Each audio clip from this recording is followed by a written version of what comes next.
Hello, and welcome to the Cook Memorial Public Library podcast, where we invite you to spend just a few minutes with the staff at Cook Library.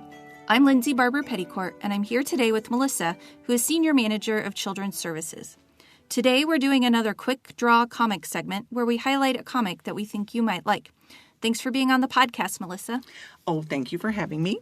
So, Melissa, you're here to talk about a graphic novel that you recently read. Can you tell us a bit about it?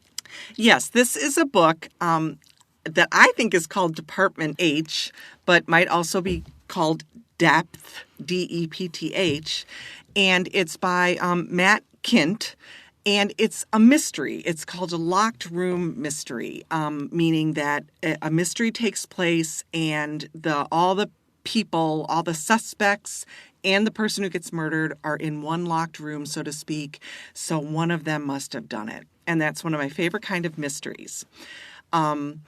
One of the things that's different about this is that the locked room, instead of being a room, it's actually an underwater research center 6 miles down in the ocean. So it's a very locked room. Very locked room. And you can't easily get there, and you certainly can't easily escape from there.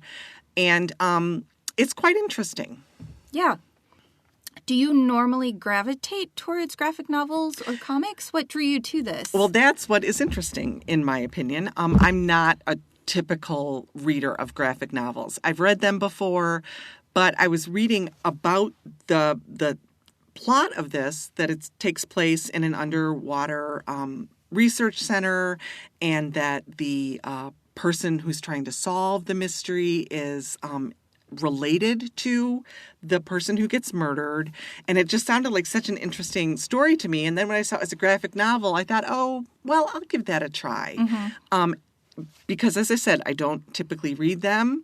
But I'm glad I read this one as a graphic novel because it's given me a really a new perspective on graphic novels. Okay. So you thought that the illustrations definitely contributed to the storytelling in this book?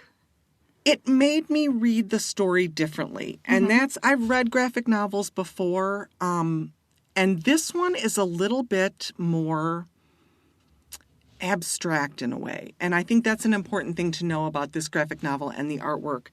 Some other graphic novels I've read the artwork is very realistic. It looks almost like you might think a Dick Tracy cartoon or something. I mean, it's very clear what's going on. There's a lot of dialogue. Mm-hmm. There might be a dialogue on every page or in every cell, for example.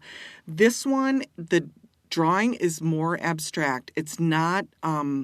There's an impressionism about it. Additionally, there are some whole panels and even double-page spreads where there's no words. It's just the artwork. And so you have to look carefully and closely at what's going on the page or you will miss things. Mm-hmm. And I think that's what I liked about it. It made reading this mystery a little bit more mysterious or challenging. Yeah. You kind of have to find some of the clues that are there on the page right for you. And that's the thing that's interesting about it. I think that especially with this more abstract style, you look at the artwork and you think, what is the illustrator trying to tell me about this character, for example? When you read a mystery or read actually any, novel that's not a graphic novel, it gives you all sorts of clues about the person's personality and what they look like and what they're feeling at a given moment. Well, in the graphic novel, you see that they have a knitted brow. You don't read that they have a knitted brow. Mm-hmm. You have to look at the person's face and get a sense of what's going on. And that, I really enjoyed that aspect of it. Did you feel you had to read it a bit differently? Yes. I know that when I read graphic novels, I usually go read the words, skim the page, and then go back and look at each cell, each specific section of the page. Yes. Yeah. And I felt like that was worthwhile. I felt, instead of it sounding like, oh, I have to read it twice, right, it made it a much richer experience for me. Because that's what I did. I mean, first of all, I'm a fast reader and I'm a skimmer, which is not a good thing necessarily, especially when you're reading mysteries. But so I tend to zip through the book, but I know what's going on, and then I would go back and look and read a little more carefully. And then what was interesting with this particular book is that in the back, there was probably about 5 or 6 pages where the author and illustrator, which I understand is not always the case in graphic novels. That's correct. Sometimes the person drawing the picture is different from the person writing the story, but in this case, it is the same person. And he showed sketches, and he talked about why he drew people in certain ways and what he was trying to evoke. And so you really, I think, got a sense of the idea that people who illustrate graphic novels, they're artists. I mean, just like Frida Kahlo is an artist, or Georgia O'Keeffe or Toulouse-Lautrec, they're trying to tell a story in their pictures and convey an idea.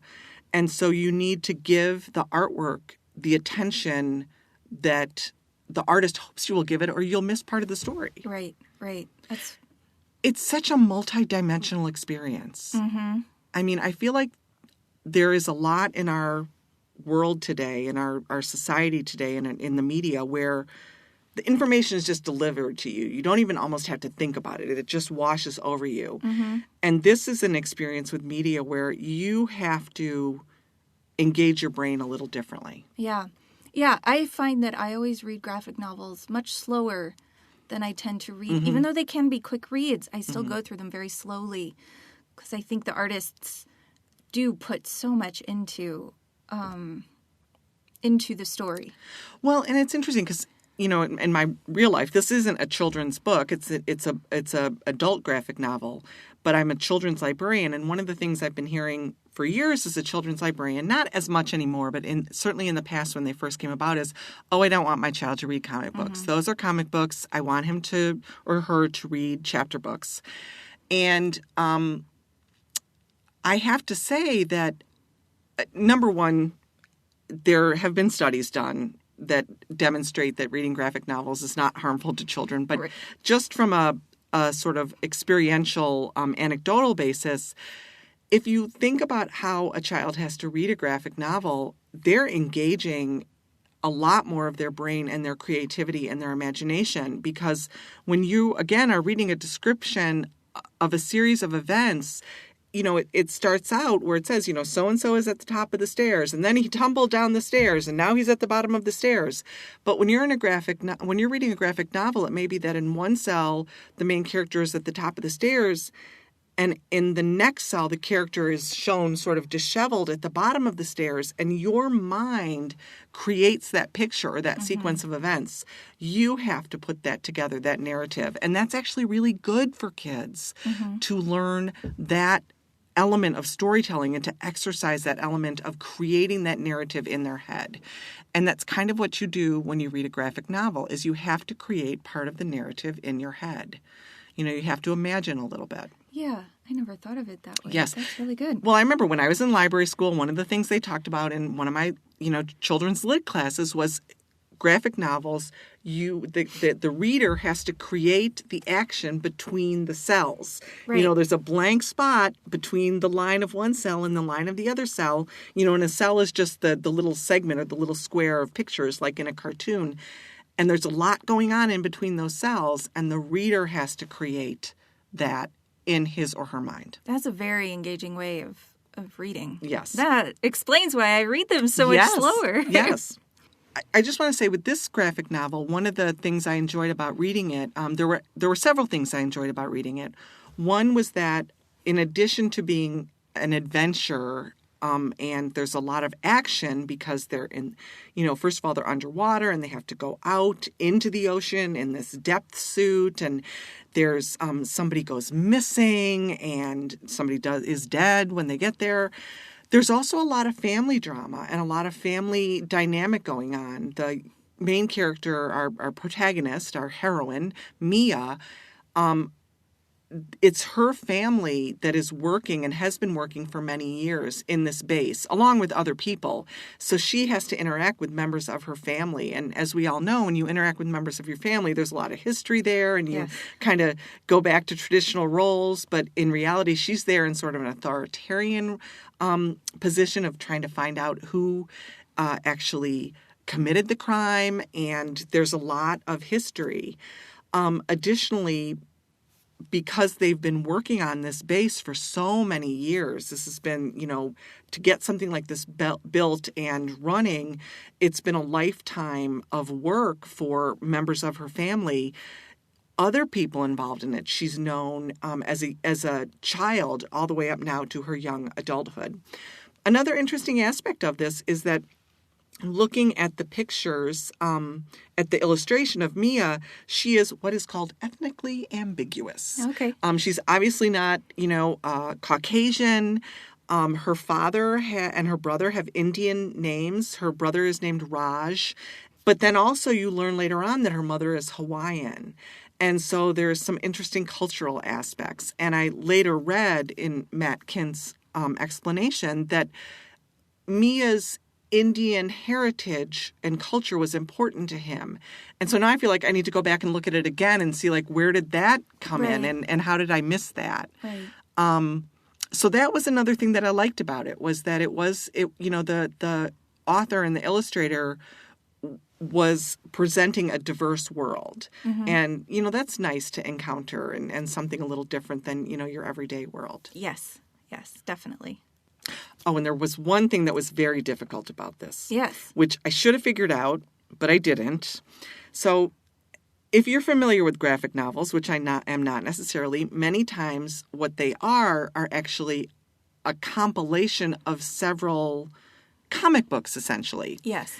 And so this is Dept.H or Dept, Volume 1, Pressure. And I learned through reading it that it's the compilation of 6 smaller independently published Dark Horse Comics magazines, or comic books, I guess, comic books. Yeah, monthly comics. Monthly comics, put together in one volume. Oh, okay, great. So I'll just read this.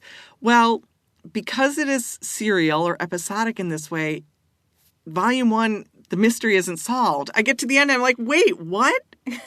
I don't know who did it. And I didn't realize, I guess, when I picked it up, that because it was just Volume 1, that now I have to wait until Volume 2 comes out, which I don't know when that's going to be. This summer. Okay, good. It should be this summer. So I don't have to wait forever. But I do, that was kind of a funny aspect of it. Mm-hmm. But again, I think I sort of liked that because, it gives you a reason to go back to the author and to meet these people again. Right. So that was just a warning. Yes. You will not necessarily know who done it. Yes. Leaves you in suspense for a while. Mm-hmm. You can ponder on that. Yes. Thanks so much for joining us on the podcast, Melissa. So if you would like to read Dept.H or Dept by Matt Kint or any other graphic novels in our collection, you can search our catalog at www.cooklib.org or stop by either of our library locations. While you're on our website, don't forget to also visit Shelf Life, the library's blog where we regularly share what's new and interesting in books, movies, and music. The blog's address is shelflife.cooklib.org. If you ever want to get in touch and leave some feedback, send a message to us at webmaster@cooklib.org. If you enjoy this podcast, keep spreading the word, and if you get a moment, leave us a rating on iTunes. We'll be back soon, but until then, keep reading, keep watching, and keep listening.